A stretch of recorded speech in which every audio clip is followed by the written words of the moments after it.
Welcome to this new journey. When we think of esotericism, we often imagine alchemists, cabalists, or ancient mysteries. But its roots go much further back, to a time when neither cities nor writing existed.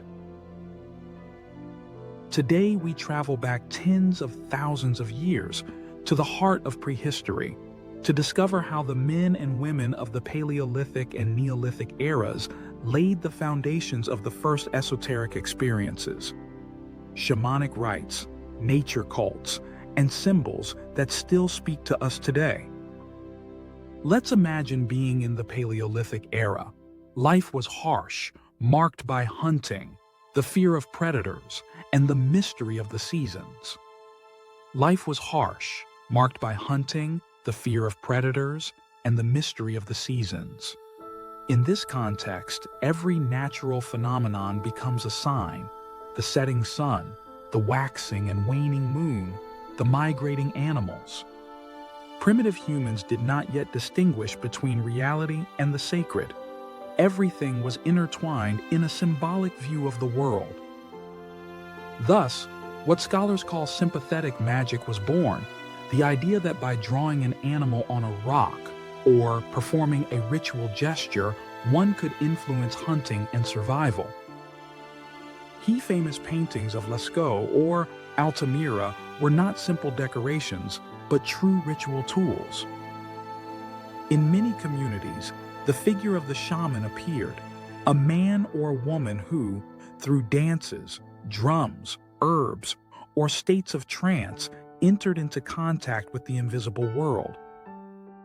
The shaman traveled to the other world to gain knowledge, healing, or protection for the tribe. They were the first mediator between the visible and the invisible, between life and death. Their personal experience became the first form of initiation, not for everyone, but for a select few, destined to guard hidden knowledge. With the Neolithic era and the birth of agriculture, human communities began to perceive the earth itself as the source of life. Thus, the cult of the Great Mother was born, a female deity who embodied fertility, abundance, and renewal. Small statuettes, such as the famous Venus of Willendorf, represent prosperous female bodies, symbols of life that renews itself. This cult was not only religious, but cosmic. The goddess was the earth, the growing grain, the reproducing animals, and the cyclical nature of the seasons. It is here that the idea of a universal principle began to emerge, an invisible force that governs nature. In addition to female figures, we find spirals, circles, and rock carvings that seem to represent the sun, moon, or stars. The celestial vault became a great book to be interpreted. Lunar phases and solstices entered into primitive calendars and seasonal rituals.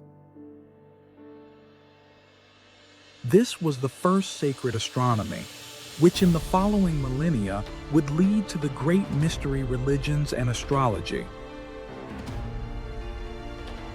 In this long era, esotericism was not yet a doctrine, but a direct experience: the hunt, the dream, the trance, the fertility of the earth.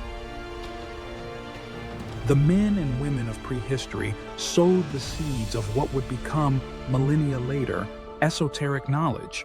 The idea that there is a hidden level of reality accessible only through symbols, rites, and visions. It all starts here, in the caves, around the fire, under the gaze of the starry night. This brief journey is over.